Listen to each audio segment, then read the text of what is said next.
छिन के रहतन छिन लेतिया दुनिया जहान से आगे सोना दुनिया जहान से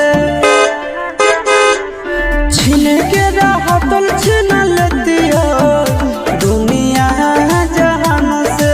आगे सोना दुनिया जहान से जोड़ी है बनावल भगवान के दोस्त है इंसान के आगे सोना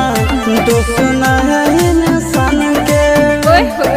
जोड़ी है बनावल भगवान के